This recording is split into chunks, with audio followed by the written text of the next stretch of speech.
জাতীয় মাছ ইলিশ একটি নবায়নযোগ্য প্রাকৃতিক সম্পদ এবং ভৌগোলিক নির্দেশক জিআই পণ্য। ইলিশ আহরণকারী ১১টি দেশের মধ্যে বাংলাদেশের অবস্থান প্রথম এবং মোট ইলিশের প্রায় ৮০% আহরিত হয় বাংলাদেশে। জিডিপিতে ইলিশের অবদান ১%। দেশের প্রায় ৭ লক্ষ মানুষ সরাসরি এবং ২৫ থেকে ৩০ লক্ষ পরোক্ষভাবে ইলিশের সাথে জড়িত। ইলিশ সামুদ্রিক মাছ হলেও ডিম ছাড়ার জন্য নদীতে পরিব্রাজন করে। প্রজননক্ষম মা ইলিশ এবং পুরুষ ইলিশ প্রজননের উদ্দেশ্যে সমুদ্র থেকে প্রধানত মেঘনা, তেঁতুলিয়া, রাবনাবাদ, আন্ধারমানিক, পায়রা, বিষখালী ও বলেশ্বর নদী দিয়ে প্রবেশ করে এবং উপকূলীয় স্বাদুপানিতে ডিম ছাড়ে। এর মধ্যে মেঘনা ও তেঁতুলিয়া নদী দিয়ে প্রবেশ করে প্রায় ৭০ থেকে ৮০%। প্রজননকালীন ডিম ছাড়ার প্রধান স্থানসমূহের মধ্যে সবচেয়ে গুরুত্বপূর্ণ স্থানের মধ্যে রয়েছে পদ্মা নদীর জাজিরা থেকে ভেদরগঞ্জ উপজেলার অংশ ও পদ্মা ব্রিজের উজানে ২০ কিলোমিটার পর্যন্ত, মেঘনা নদীর হাইমচর, হিজলা ও মেহেন্দিগঞ্জ উপজেলার অংশ, তেঁতুলিয়া নদীর লালমোহন, বোরহানুদ্দিন, দশমিনা, বাউফল উপজেলার মধ্যবর্তী অংশ, মেহেন্দিগঞ্জ ও হিজলা উপজেলার মধ্যবর্তী গজারিয়া নদীর অংশ। এই স্থানগুলোতে সবচেয়ে বেশি মা ইলিশ পাওয়া যায়। এর ফলে এই স্থানসমূহে মা ইলিশ অভিযানে সবচেয়ে বেশি ঝুঁকিপূর্ণ হয়। প্রজননকালীন মা ইলিশ সংরক্ষণ অভিযান কার্যক্রম বাস্তবায়নে পরিচালিত অভিযান সফল করতে প্রয়োজন স্থানীয় জনপ্রতিনিধি ও সংশ্লিষ্ট সকল স্টেক হোল্ডারদের সচেতনতা বৃদ্ধি করা। মাছঘাট, জেলেপল্লী, বাজারসহ জনবহুল স্থানে মা ইলিশ সংরক্ষণে পর্যাপ্ত জনসচেতনতা সভার আয়োজন করা।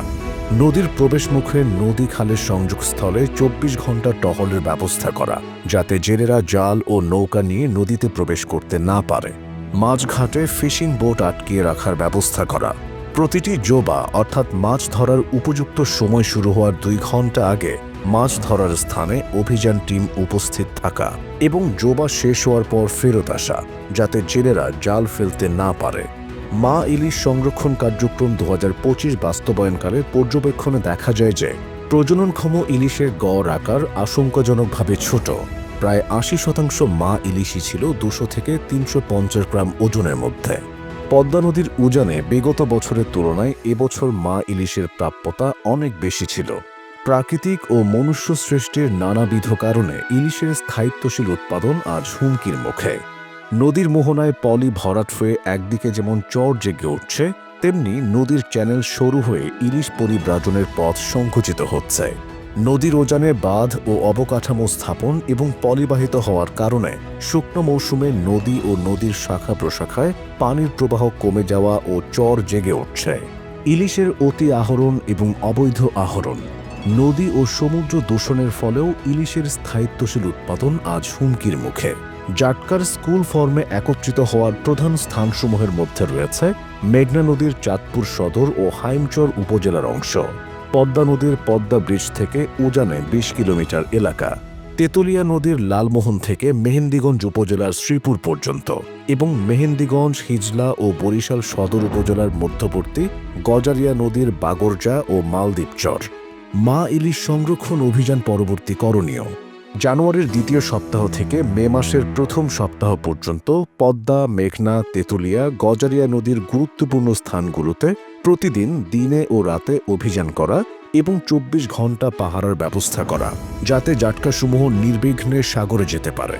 এছাড়াও মে মাস থেকেই অগভীর সমুদ্রে ৪০ মিটারের কম গভীরতায় জাটকা সংরক্ষণে বিশেষ পদক্ষেপ নেওয়া, বিশেষ করে অবৈধ ট্রোলিং, ছোট ফাঁসের বেহন্দি জাল, ফাঁস জাল ও টং জালের মাধ্যমে যাতে জাটকা ধ্বংস না হয় তা নিশ্চিত করা।